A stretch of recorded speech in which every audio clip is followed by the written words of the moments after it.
Hey everyone, happy Tuesday. You made it through Monday. Congratulations.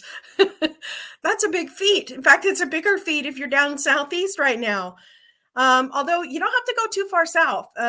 In southern Ohio, we got hit with, I say we as if I'm part of them, which clearly sitting here dry, not flooded, with power, I am not. Thank the Lord. I'm glad that their trials are not my trials, but I'll take my trials over theirs any day. But still, it it's just so frustrating to hear.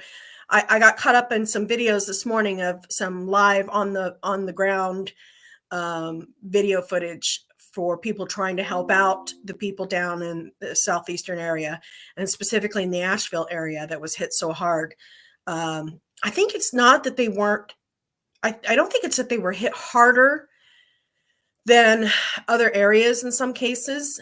I just think it's that they were so surprised that they didn't expect it. And so they're clearly hurting in some big ways.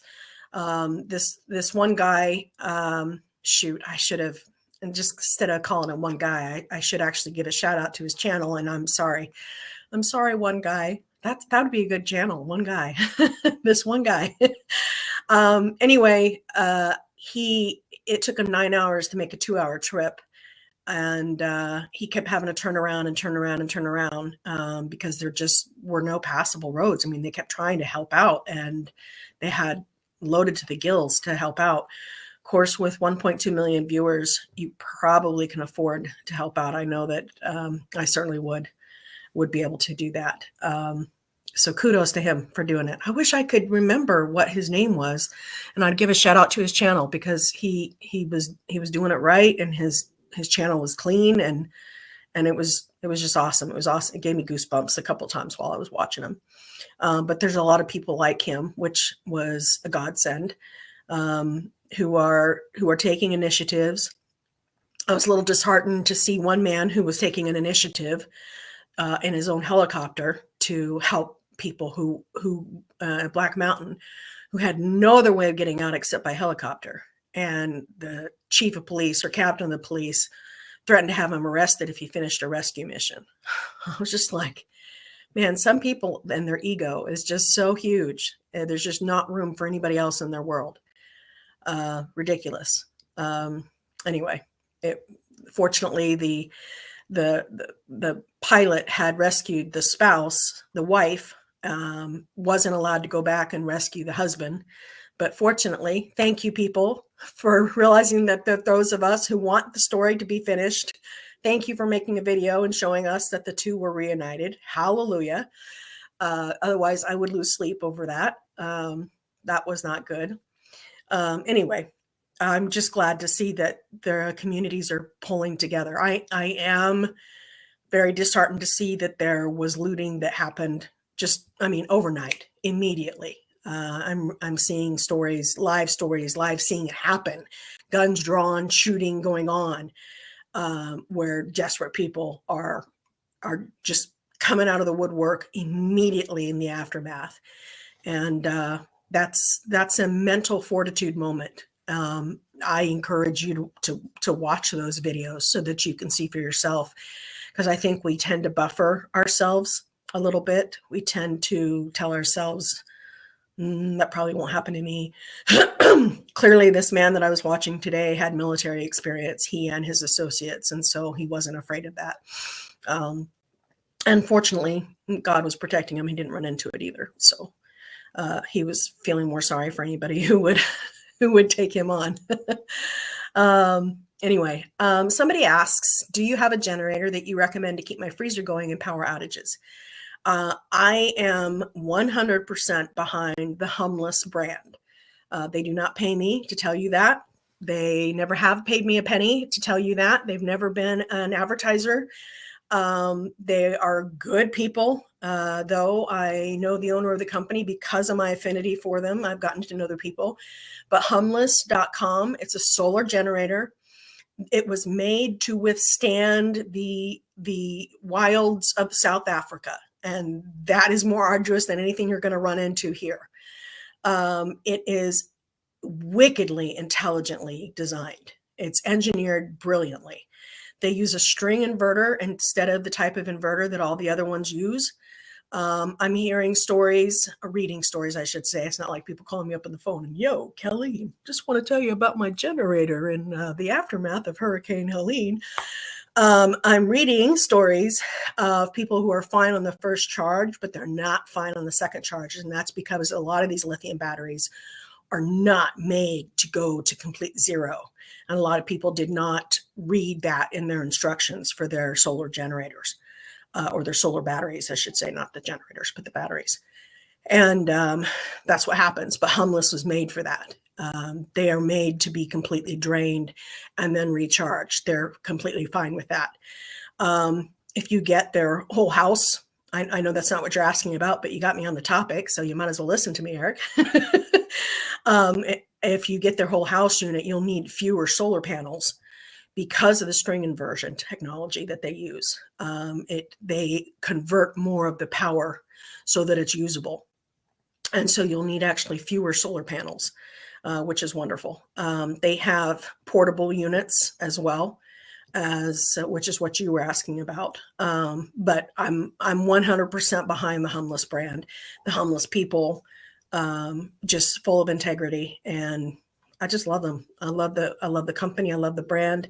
I have a little tiny, a real small one that they had come out with years ago, and I charge that up, and I use that to run my food processor and my Bosch and my little things.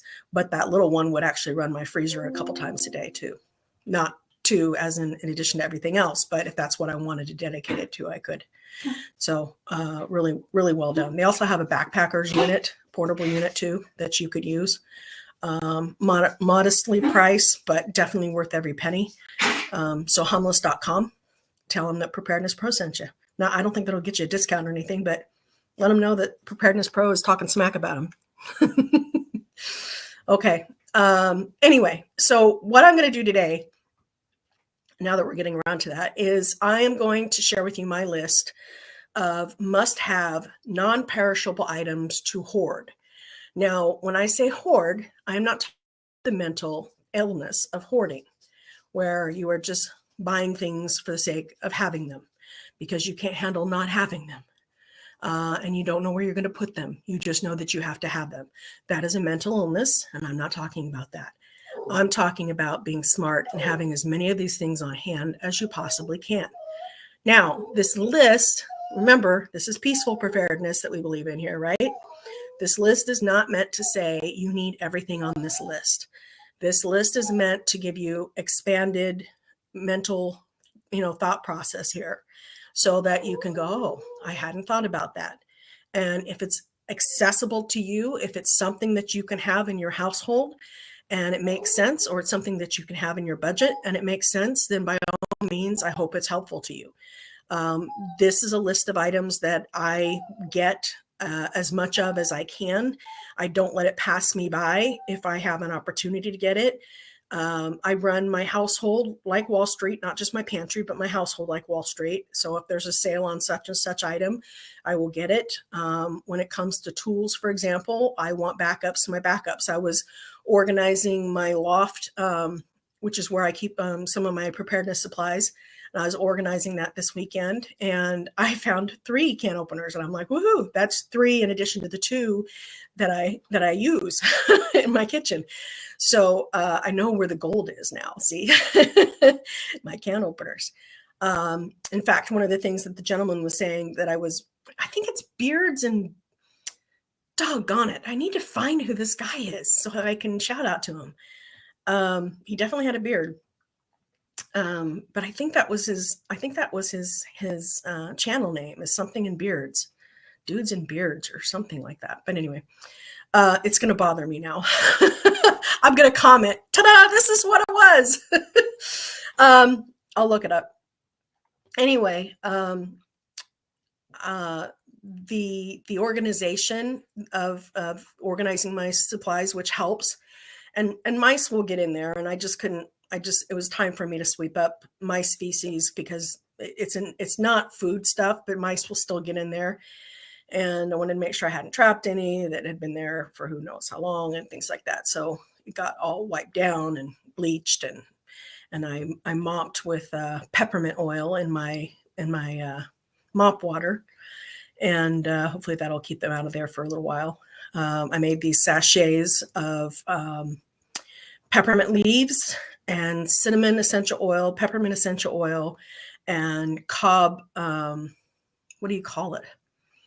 It's a corn cob material, and that absorbs the essential oil really well. And so I put it in these little sachet bags, and so I put those all around there. So hopefully I'll keep the mice out completely, because they do not like cinnamon oil and they do not like peppermint oil. And adding the peppermint leaves to that as well just gives it a little. And the only reason why I do the corn cob pieces is so that it absorbs the essential oil and gives some substance to those sachets. They're not going to be chewing on those corn cob pieces, I can guarantee you that. Anyway, it was helpful to find some things, and it just made me realize it's time that I give you guys this list. There wasn't anything that I found that I was like, now why do I have this? It wasn't like that at all. It was like, oh, I really should tell people that I stock up on these and why. And so that's what I'm going to do today, is tell you what I stock up on and why you should too. And always have backups for your backups if possible. Okay, so this list isn't meant to stress anybody out. That's the caveat. That's what I want to make sure everybody knows, is we're not here to stress anyone out. We're just things to think about that maybe you hadn't thought about, and maybe give you a checklist, especially if you're beginning and there's things that you hadn't thought of. Okay. All right. Ready, set, go. Okay. So first, small bills. By the way, these lessons not only were reinforced by my organization this weekend, but they were also reinforced by all the videos I've been watching about Helene, and also all the comments that I've been reading. And I'm in like 12 prepper groups. And so I've just been wrapped with attention of all the real stories, the real experiences that people are posting. And I shared one in particular yesterday on Preparedness Pro on Facebook that you may want to take a look at. That was just really, really astute, really self-aware. And I thought it might be helpful. So take a look at that on the Preparedness Pro Facebook page. Okay, so small bills. 20s, I know it may seem like a small bill, but I would steer away from 20s. I'd stick with 10s, 5s, and 1s. Think of what people have to make change for. So if you've got a 20, yeah, they're going to have to make change for, and you just don't want that. One of the things that people are experiencing during Helene is that they couldn't use ATM cards. They couldn't go to the bank and use their ATM card to get cash. The banks have been closed. And so they're having to pay cash. Well, a lot of these places, you have to put your cash in a time safe. And of course, the electricity isn't working. So even if they wanted to get into the time safe, they couldn't. So anything 20s usually have to go into those time safes now, 20s and above. So you want 10s and 5s and 1s and 2s. Just kidding. So I would suggest that you keep small bills and keep a lot of them, because in the first week or two, your cash is still going to be worth something. Now, it could be worth something for much longer than that if it looks like the kind of disaster that will happen that has a happy ending behind it somewhere soon. If it's a more significant disaster that doesn't look like it's got a happy ending coming anytime soon, like we had no idea when COVID was going to finally, be rectified and when we could finally come out of our houses and breathe. Then that might be something that you would want, in which the cash might not be worthwhile at some point. So we got off easy with COVID, and we're grateful that there's people helping with the aftermath of Helene, and pray that the people who are in the Target and Milton are going to be okay. All right, next is, and these are in no particular order. So don't go, oh my gosh, she mentioned that the second time. That was the second item. We better make sure we have it, okay? So I am not omniscient. So do not take too much into this in terms of what order they're in, especially since I don't mention ammo until like towards the end. So we all know ammo is like really important. These All of these items could be barterable, but I am not giving you a list of barterable items. I am giving you a list of items that you will want to stock up on for your own benefit. I will give you another video some other time of barterable items. Okay. All right. So the next is rechargeable batteries. Read a great series. I highly recommend it by Dave Jones, called, it's a 5-part series, was wonderful, was clean. I love it.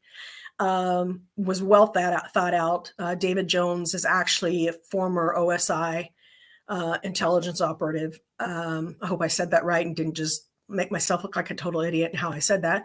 The series is called Guardians of Rockport, and it was a wonderful series. And one of the things that I noted is how long batteries needed to last. And then I also am reading William Fortune's book, 1 Year After, and how the rechargeable batteries were so important in that book as well. So rechargeable batteries. Now, batteries should be on your list. Yes, absolutely. But ideally, you want rechargeable batteries and the ability to recharge them. Whatever you need to recharge them, make sure you have backups, not just rely on XYZ. Because just think, if it's something more serious like a financial collapse or some type of active war that takes down our networks and things of that nature, you're going to be looking at a heck of a lot longer.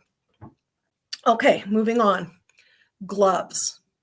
Work gloves, gardening gloves, cleaning gloves, and medical gloves. All of the above. You want gloves. At least with the cleaning gloves, you can sterilize them with alcohol and or bleach and reuse them. You're not as nimble with them as you would be with medical gloves, and medical gloves tend to lose their plasticity. They tend to degrade a little bit. So they're not going to store forever, unfortunately. But as long as you store them in a cool, dry place, you'll get some, but don't store them in heat, direct sunlight, anything of that nature. You'll get some life out of them if you do not. I also store food handling gloves because I picture a time when people are in need, like down at Hurricane Helena aftermath and soon to be Milton hurricane aftermath. And I create a soup kitchen and I'm going to need my food handling gloves. So I store those as well. But work gloves, do not skimp on your work gloves. I even have winter work gloves so that not only can I, use my hands in the winter, but they're still going to be warm. Just any gloves won't keep your hands warm. I find that as a woman, I can lift more when I have proper gloves on. I can grip better when I have proper gloves on, and certainly I'm not going to be getting any splinters and things of that nature. It strengthens my hands when I have proper gloves on. So that's bonus. I have bought gloves from Costco. I buy their good work gloves. But when it comes to winter work gloves, I buy specialized winter work gloves as well. I buy the flock lined household cleaning gloves. And I do that because I will be cleaning my house with calcium hypochlorite, which is bleach, which is also on my list, something that you should stock up on. You don't need a lot of it because it will treat your water. It is shelf stable, whereas bleach is not. Bleach will degrade after about 6 months, but you can still use the calcium hypochlorite to clean just as like you would with bleach. It's not very difficult to make. It's pretty much open, dump, stir, and there you go. You want to let it sit for about 30 minutes. But I talk about that in my book, Neanderthals in the Kitchen. If you haven't gotten it yet, I got to give a shout out for the book, Neanderthals in the Kitchen. It's awesome. It's got several 5-star reviews now, so I'm pretty tickled about that. Yay! Who knew I was going to do that? I didn't know. So the work gloves, garden gloves, cleaning gloves, and medical gloves. The medical gloves will be in high demand. very much so. Not just by others, but by yourself. You'll wish you had them. Okay, next, diapers. During the Teton Dam break, that was the most requested item, was diapers. Do you have any diapers? Any diapers? Any diapers? Here, there, anywhere? Diapers. So my nephew the other day, Aunt Keen, why do you have diapers? Because I plan on losing 200 pounds. I don't know. As I get older, I don't know. No, but diapers, those are going to be important. And again, because of the plastic in them, you want to make sure that you store them away from any heat. Otherwise, that plastic will degrade.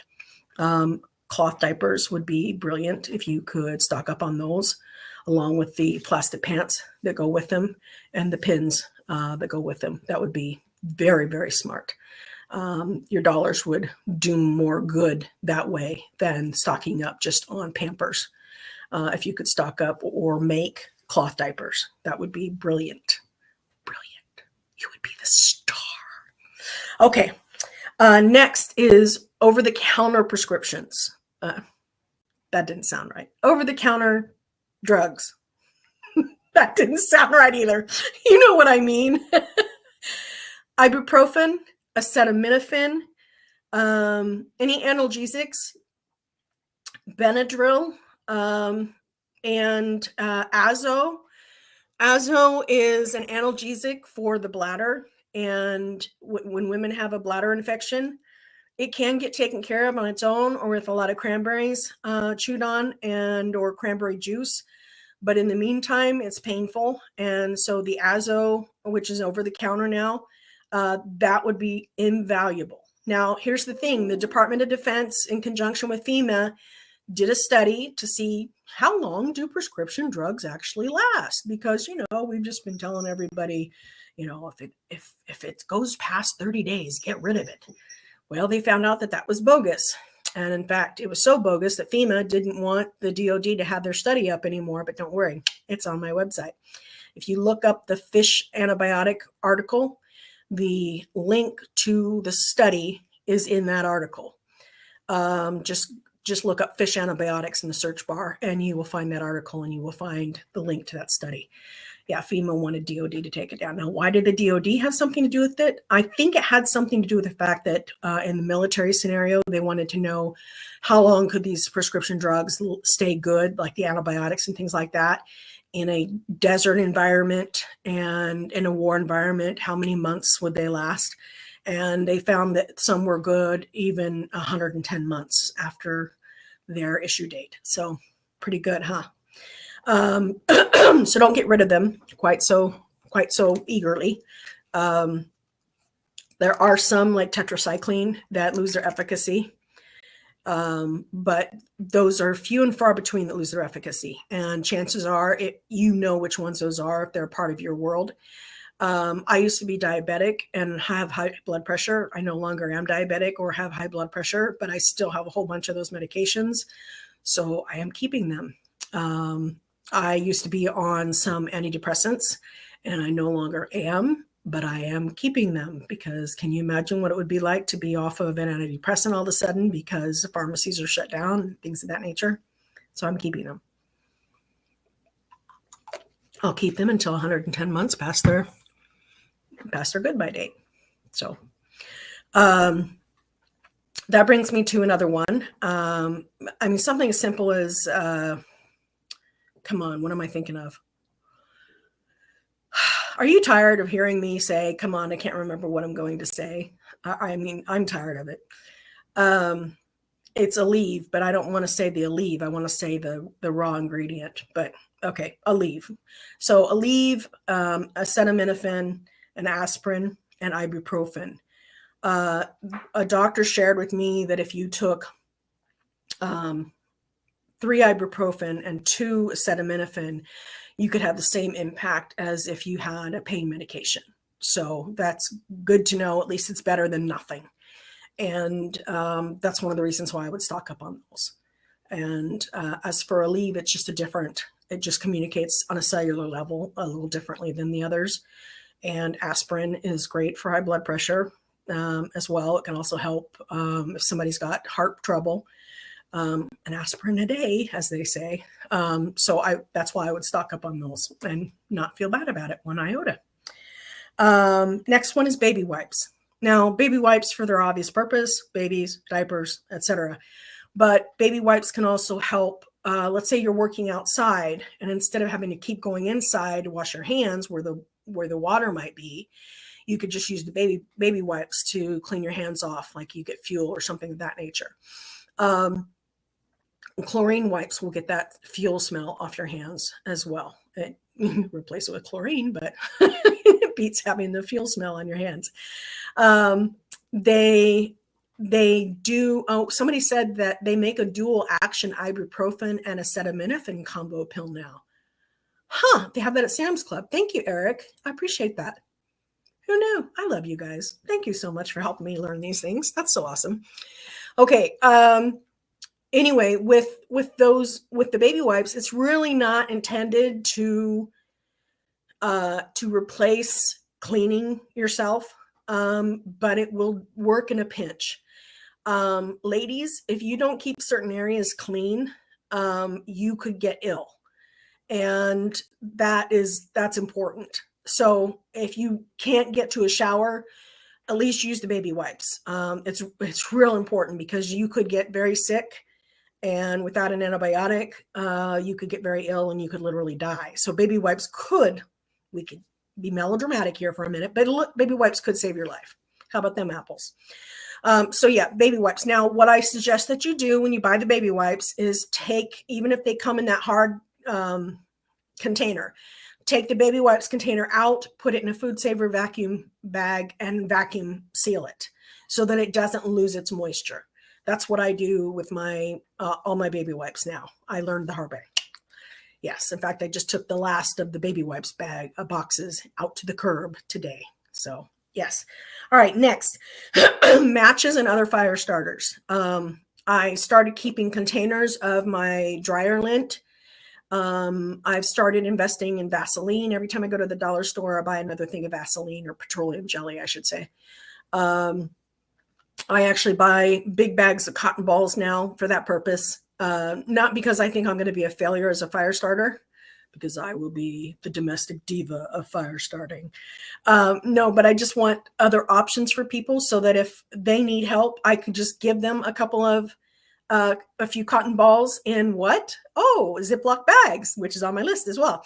Ziploc bags make life easy to share and to let people go on their way. We'll get to that in a minute, maybe 5 minutes.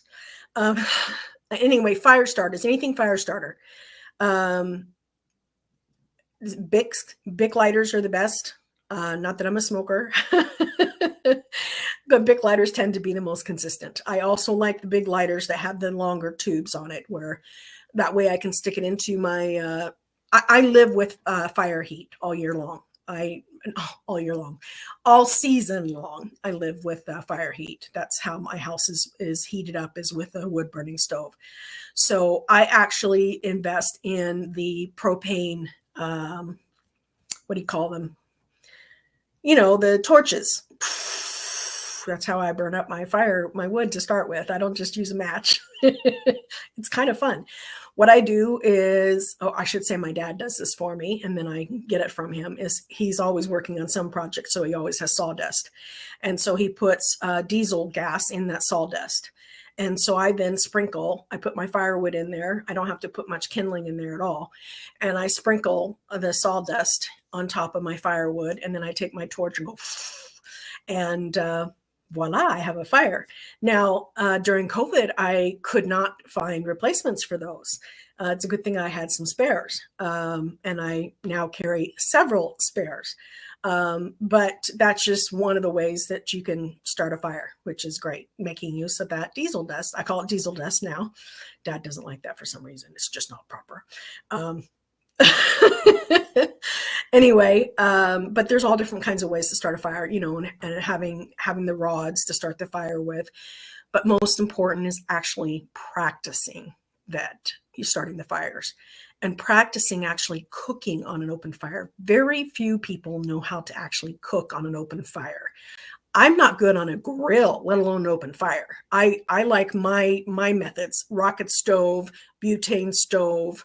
I got my pressure cookers that I did so that they can cook on an open fire. But one of the things I do have is a grill that will go over the top of an open fire so that I can actually lay something over the top of the open fire instead of finding a rock or whatever that'll the can or the pan can sit on. I have my solar oven, etc. But fire starters will be very important. And you guys think about it. You won't be the only one looking for firewood. So that brings me to my next thing, fuel. So stock up on your firewood, make it unobvious, make it a little less obvious by having a tarp over it. That way you'll keep it dry. But have your butane cans, have your propane tanks and your propane canisters. Have charcoal briquettes. That's another thing on my list is charcoal briquettes. You can put so many hot charcoal briquettes on your Dutch oven and you can get it at 350. This many briquettes is 375. This many briquettes is 400. A good Dutch oven cookbook is invaluable. But having the fuel that you need and the experience in working with that fuel is going to be invaluable. The prices just keep going up. So the more you can invest today is the less that you will have to invest tomorrow. So it's up to you. Again, I ran across 12 cans in my organizing. I mean, it's only 12 cans. If I use my pressure cooker, that's about 24 weeks of cooking. Because all I would do is bring it up to full pressure and then take it off the heat and wrap it in towels. I've done this. I experimented with it. I know how much I can get out of 1 can of butane. I was reading about somebody during the aftermath of Hurricane Helene, and they were going through 1 can of butane a day.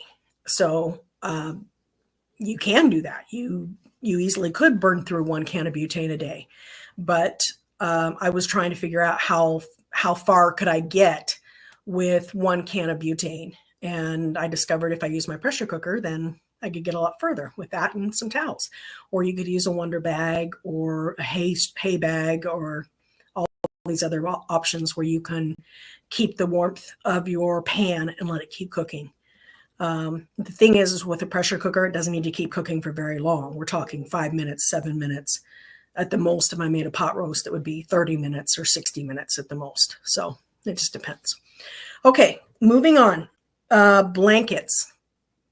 I have several bins of fleece, just straight fleece. They're not blankets yet, but they don't need to be. I just take scissors. Okay, here's your blanket. Blankets. Fleece and wool are ideal, but I also, when I go to garage sales, I'll pick up quilts. Also those cheap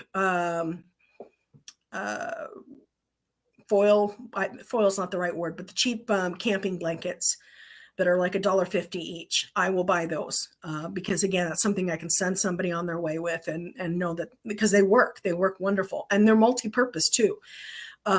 They can reflect sun out of your household in the summer so that your household will stay cooler. They can be a signal as well. You can make a solar oven out of them.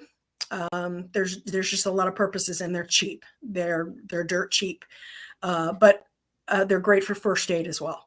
So blankets. Blankets are bulky. So I have those little vacuum seal bags where I make them smaller. Don't you love my sound effects? All right. I mentioned fuel already. Tarps. My favorite tarps are those that I find at Costco. They're nice and thick and they're $20 for 2 of them. And it's a great price. I have not compared those to the new ones that Harbor Freight has. But I will do that next time I go to Harbor Freight. But I really like the quality of the ones at Costco. There's so much you can do with the tarp. You can haul goods, to the curb on a tarp. You can repair roofs. You can repair a roof with the tarp. I was trying to think how to spell roofs too. Is it with a V-E-S?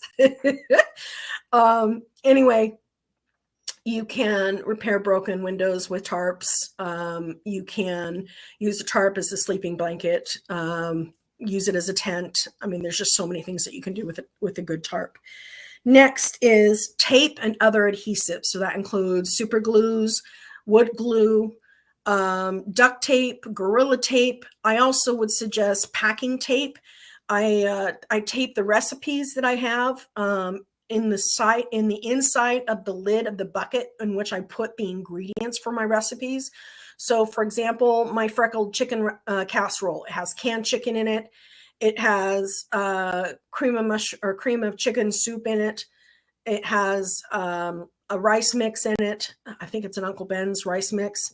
No, it's a fried rice. It's a rice-a-roni fried rice mix in it, and it's vacuum sealed. And I put all these ingredients in a bucket to make it as many times as will fit in the bucket. And then I have the recipe taped to the inside of it so that it stays dry, and so that it's available in the event that I'm not, so that somebody else can make it. And so I just have buckets of preparedness. And the packing tape can also help keep other things visible but dry. So I use that as well. So tapes and adhesives is another one. Next, again, these aren't in any particular order. Antibiotics. Antibiotics, there's only one way to get them, is you've got to get them through those alternative medical sites. There are other ones other than Jase Medical. Jase is spelled Jase, but jasemedical.com. I will post a discount code that you can use for Jase Medical. I believe it's $10 off. I'll post that at the below in the comments, but you can get antibiotics there, and you can get them. I have some people getting them from Indonesia. There's several options that cater to preppers for antibiotics. One of the gals was mentioning to me in a message that her husband finally got on board with her preparedness, and it was the ultimate was when he needed an antibiotic and they couldn't go to the hospital or to a doctor, and she had the antibiotics, and so now he's sold. Ta-da! Make sure when you're using antibiotics, though, that you know how to use them properly. Know the difference between antiviral, antifungal, antibacterial, and when you use which. Okay. All right. Moving on. Tools. You need the tools and the hardware, and I would also suggest tacks along with that. But you wouldn't necessarily need a tool for, because sometimes the tack is all you need. But tools, everyday tools, not just power tools, but if you're going to get power tools, make sure that they are battery operated tools, not electric, not needing the cords, something that you can recharge. You will want that. Trust me. Everybody who's doing cleanup after Hurricane Helene is definitely wishing that they had that if they don't already. But have backups to your backups too. That's really important. Some tool you want replacements, like on your chainsaw, make sure you have a replacement chain. Make sure you have the oil that goes in the chainsaws and things of that nature as well. Make sure that you have fuel for your tools too. But you also want to look at old-fashioned tools. My dad has an old plow, and he's just got it as a decorative thing in his yard right now. But I'm like, good that you have that, Dad, because it may come in handy someday. Not at his age, but maybe my age. It could. Anyway, the hardware, the nails, the screws, things of that nature, things that I don't really know how to use, but I will gladly cook for someone who does. And at least I'll have them on hand so that they can be used. All right, moving along. Canning jars and lids, especially the flat lids, not necessarily just the rings, because the rings can be reused, but the flat lids. You may want to use reusable lids. You may want to check out Tatler lids and some others that are reusable lids. There has been a marked decrease in quality of canning lids. So go on the canning pages on Facebook, see what kind of lids that they're using. It's the same manufacturer who makes the balls and the Kerrs and the Mason lids, and they are starting to fail. So check out some of the other brands instead. there has been a marked decrease in quality, and you can't afford for your lids to fail. That's so much work that goes wasted, and you don't want your food to go to waste. But canning jars, I don't know what it is with people in my area. They're charging as much for used jars on Marketplace, Facebook Marketplace, as they are new. So I try to get my jars from Facebook Marketplace and garage sales. But when I buy them new, I'm buying them from how is this spelled? WebRontStore.com. It's like web restaurant, but it's not rest. It's WebRontStore.com. So no restaurant in the word, just WebRontStore.com. And if you pay a membership of $99, then you save on the shipping, and the shipping, just 2 shipments, and you've paid for your $99, because the shipping on those things can be expensive. And I'm saving more money than I would buying the jars elsewhere. So just FYI. Anyway, that might save you some money. Okay, TP, you knew that was going to come up. Need I say more? Hygiene is just so important. Yes, there will come a point where you don't need TP anymore, or not that you don't need it anymore, but that you won't be able to use it anymore. But I plan on putting that off as far as I can. Just maybe I'll work up a bidet instead, Somebody says she's been buying canning jars at the Amish store near me. That might be a good deal too. Not everybody has Amish near them. You're very spoiled, Sorry. I want you to know that. I love that I live among the Amish now. When I was in Utah, I'm like, well, there's no Amish stores. All right. Along with TP is paper products. Did you know that the U.S. is the second largest importer of paper products in the world? Did you know that? It's crazy. Foil, plastic wrap, that place and seal would be valuable. Plastic Ziploc bags, very useful to share something, but not having to give away the whole number 10 can, but just give somebody something to help them out. Very useful. And you can use them as gloves, although you won't need those if you follow my advice on having gloves, right? But the Ziploc bags can do great things. You can have ice, water in them before a storm comes, and have your freezer stuffed full of ice, so that things stay frozen longer. And you can have your coolers stuffed that way as well. I mean, I have hordes of Ziploc bags. I buy them at Costco, and I've bought them more than once, so I have plenty. But I don't think I can ever have too much for that reason. Anyway, just FYI.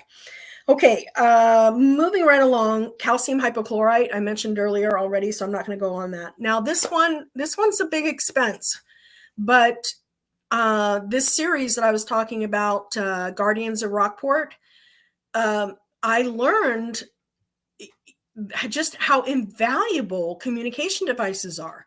Not that I'm like shocked or surprised. Ham radio is not my forte.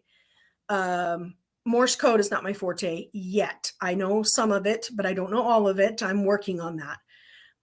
But communication is the 10th principle of preparedness. That doesn't mean that it's the redheaded stepchild just because it's number 10. All the principles of preparedness are important. But communication is vital. It's life-saving. It's also sanity. Think of all these people who still don't know if their mom and dad are okay because they can't get the communication.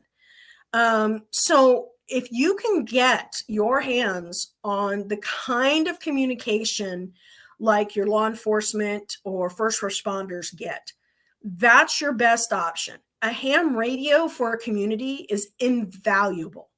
That's one thing that if I got anything out of Guardians of Rockport, that's one thing I'm like, okay, I'm committed. I'm going to get my ham radio license. No ifs, ands, or buts. That's it. I'm done. I'm decided. So I've been keeping an eye out on the community training because they do some ham radio licensing throughout the year. And so I've been keeping an eye out on nextdoor.com to see when they're doing it next. But the communication devices are critical, not just your walkie-talkies, but you also now have the ability for your cell phones, the newer cell phones, to work and link up with the satellite links. for SMS messages. You want to check with your carrier on whether or not your phone does this. But that's vital as well. They now have that ability. I know that T-Mobile is a big proponent of this. That's one of their selling points. But some Androids will do that. Some of the newer Androids will. I think I'm 2 Androids behind. I need to upgrade, which I will wait until February to do that, because that's when the new ones come out. And the iPhones, the newer iPhones will do that as well. So keep that in mind. That's invaluable. That kind of communication is invaluable. And it definitely will eliminate the concern that, well, why bother having my cell phone charged if nobody's going to be on the other end? Well, if people can upgrade and get these kinds of phone services where they're linked up with low-hanging satellites, then you're aces, you're good. Unless, of course, it's an EMP, and that's a whole nother story. Okay, moving on. Garbage bags. Regular garbage bags are great to have, but contractor bags are even better. I hate to say it, but they can be used for body bags. But you will also need stronger, if you're doing aftermath kind of cleanup, you will need stronger bags than just your regular garbage bags. So the contractor bags are awesome for that. They do cost a little bit more. If you're near a Menards, they have them. Harbor Freight has them. Amazon has them. Dollar Tree has them, believe it or not. So in fact, the Dollar Tree video that I recorded, I brought some home. Next, flashlights, candles, and lamps, and the fuel for the lamps, and the wicks for the lamps. I wrote an article on the hacks for using oil lamps, like which way to cut your wick, which shape to cut your wick to get you the most light. Believe it or not, there's hacks for that. So check that out on my blog. Just put in, tips. Put in tips for oil lamps. And you'll find the various ways to hack your oil lamp and do that better. That's my primary use of light, because it's the safest use of light. It's less exposed. It's less likely to cause a fire unless it gets knocked over and broken, I suppose. But candles are a little harder to see by. But you can take like your headlamp. If you've got like gallon jugs of water, you can take your headlamp and attach it to the gallon jug of water, and that will illuminate more light. You can also illuminate more light with mirrors. If you've got just a kind of a weak candle or a weak tea light. But make sure that whatever candles you get, you can see by. Like these 100-hour candles, they're useless. They are absolutely useless. I could barely see in the dark to light the next candle. It was ridiculous. Okay, so flashlights, you can never have enough of them. And make sure you have the batteries to use them with as well. But flashlights are invaluable. Have one for every single drawer, shelf in your house. You will wish you did. And then I rotate every 6 months. When the time changes come around, I rotate the batteries and make sure that they're still good. I don't necessarily change the batteries, but I rotate them. Zip ties is next. There's so many good things you can do with zip ties. Tie the hands of looters instead of shooting them. You could do that. Yeah. No, but seriously, if you don't know knots and things of that nature, zip ties will secure things much better than you can. If you don't have the cordage that you need, the zip ties will work. And then along with zip ties are ropes, cordage, paracord, things that help to tie and tether things down. You can use the various pieces that they use on the back of trucks to secure things, but rope is going to be important. Get a rope, right? No, I'm just kidding. All right. I mentioned this earlier, but I stock up on petroleum jelly and chapstick because petroleum jelly will do what chapstick will do, but both are also good fire starters. Medical supplies. I'm just going to put that as a broad thing. Medical supplies, gauze, bandages, tape. When I was married, we had this ginormous tool kit, and that was our medical supply kit, and it was pretty impressive.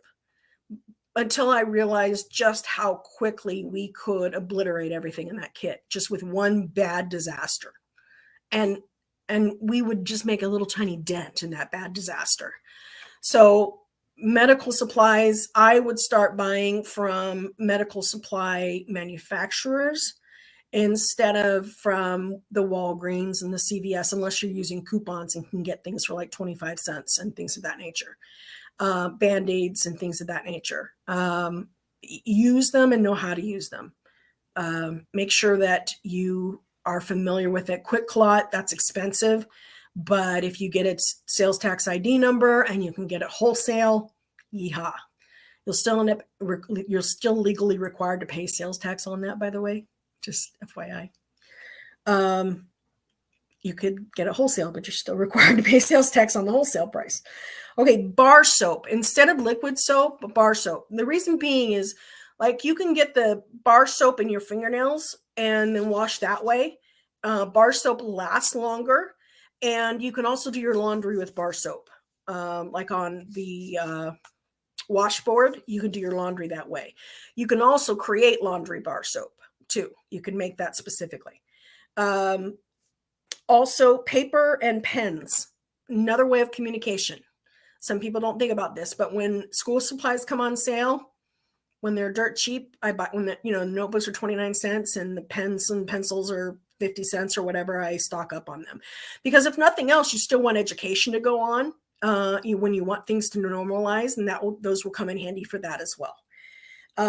Seeds. One of the biggest finds that I found when I was reorganizing my loft, I was so excited, is I found seeds that I didn't know I had. I have this great, big, huge bin, one of those big double 10-gallon bins of seeds, of heirloom seeds.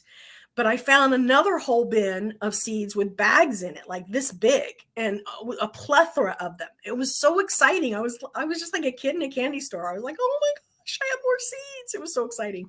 And then I have a whole bunch of these little tiny envelopes so that I can give some seeds away to people. And that made me happy too. So seeds, heirloom seeds, you want them non-GMO. I suggest rareseeds.com, which is Baker Creek. I subscribe for their catalog, which is free. It's a couple of good days of reading for me. Nothing gets in my way of reading my Baker Creek catalog. Okay. Next are reference books, or just books, period, because entertainment's important.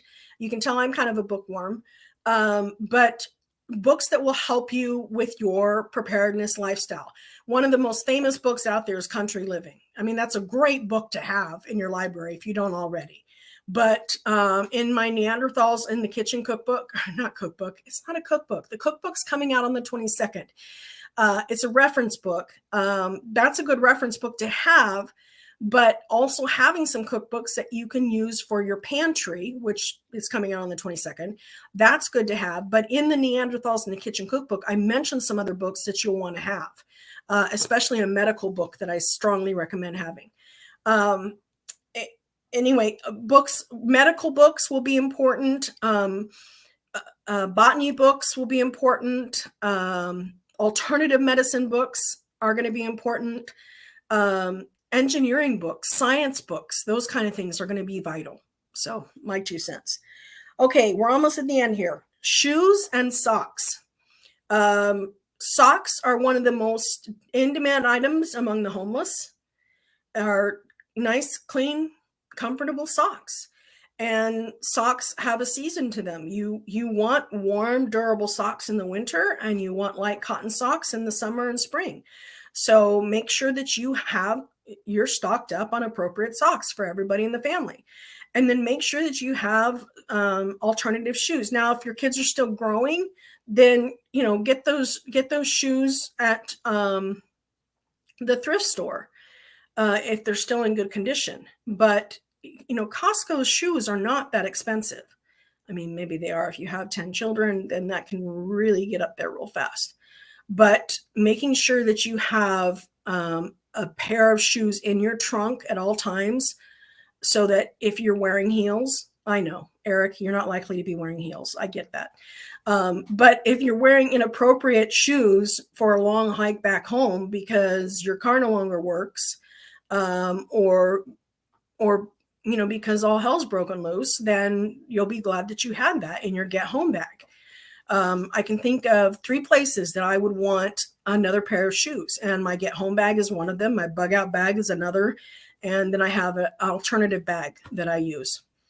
Okay, belts. You're going to want good, sturdy belts. You'll want a belt that you can wear a holster on. That's just point blank. That's the truth. You're going to lose weight. Your clothes are not going to fit as well. You're going to want belts to hold your pants up. There are ingenious devices out there that you can use instead of belts, but those won't hold a holster on them.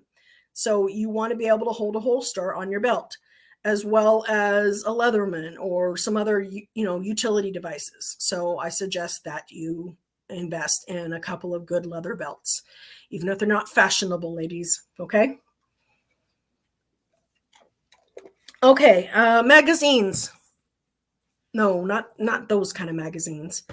Magazines for your ammo. They just keep going up in price, but you need to have them. You need to have them on hand. And you need to give them a break. You need to give their springs a break. You don't want them to be loaded all the time. Give them a little bit of a break every once in a while, and then then keep them loaded after that. Ammo goes along with that. I don't consider ammo. I really don't consider ammo a barter item. I'm not sure that I want to barter something that could be used against me. Maybe that will change in the midst of an actual crisis. Maybe I'll think differently about that, but ammo's mine. I'm going to keep it for myself. So I'm not buying all different kinds of ammo that I don't use. I'll just buy the ammo that I use. We've got 6 more items. Solar lights. The more solar lights you can get, especially those that are triggered by movement, the better you are. It'll make your place that much more secure. And you can also bring in the solar lights at night to give light to your house. Car parts. Automobile oil, brakes, oil filters, circuits, any of those kind of things that you can replace on your car, that you know how to replace on your car, new car tires. Those are the kinds of things that if you can invest in ahead of time, I would. Feminine hygiene products. Now, instead of investing in tampons, might I suggest you invest in Diva cups instead. They're going to take much less room. It costs about as much for one Diva cup as it does a box of tampons, maybe a box and a half of tampons now. Binky, stop. But it's actually better for you, the Diva cup. But feminine hygiene products are an expense. They take up a lot of space, but there's still alternatives to that. Or have a hysterectomy. No, I'm just kidding. Those are terrible. They're a godsend, but those are terrible. Next to that is personal hygiene. Either that or learn how to make your own personal hygiene, such as deodorants and things of that nature. But personal hygiene is critical. And trust me, you don't want to be in a room full of people who haven't bathed for 2 weeks, who also don't know the meaning of the word deodorant. So baby wipes, anybody? Deodorant? I actually have stocked up on men's deodorant more so than women. No, it just happened that way. I just got it for cheaper. My nephew, very observant. He's like, Aunt Keen, how come you have more men's deodorant than women? You're a girl. I just told him it's because men stink more than women. He thought that was funny. Okay. Clothing is not made the same way as it used to be. It's just cheap and from China. And yet not all of it is. Like LL Bean makes great stuff. So I would suggest that you have some key pieces of garments that you would use for cold and warm weather, and that you have some in your go bag, your get home bag, and your while I'm here bag, meaning, in your preparedness supplies that you wouldn't necessarily wear every day, so that you know that you have it. It didn't have to be washed before the hurricane came in or something of that nature. So that's just my 2 cents. Get the good stuff. so that it will be durable. Get good jeans, not the flimsy ones that'll puncture at the drop of a hat. And then last but not least, and this is not me, I'm just talking to the masses, okay? So don't give me any crap about this. Our vices, whatever your vices are, make sure you stock up on those, because you're going to want to have your vices in supply, especially that first year. Let yourself have a year to get off of your vices, slowly but surely. We all have our vices.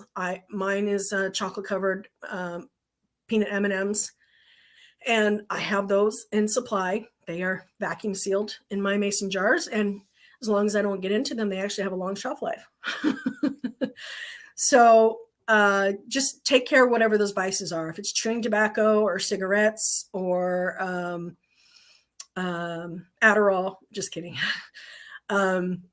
Just whatever your vices are, make sure that you have a year's supply of your vices so that you can get off of that and have your year to get off of it. Coffee, if that's some of your vices, learn how to replace that with dandelion roots or something else. I actually don't stock up on anybody else's vices except for coffee, because when I'm in the hotels, they always have those coffee packs. So I'm like, well, they're free. They're here. I'm going to take them home with me and vacuum seal them. So I do. I figure those would be good barter items. So I do. And then last but not least is bacon. Now, I said these are non-perishable items. I'm not joking around about the bacon, okay? The bacon is non-perishable in my house. It never perishes. It gets used up. And bacon must be stocked up on. It must be stocked up.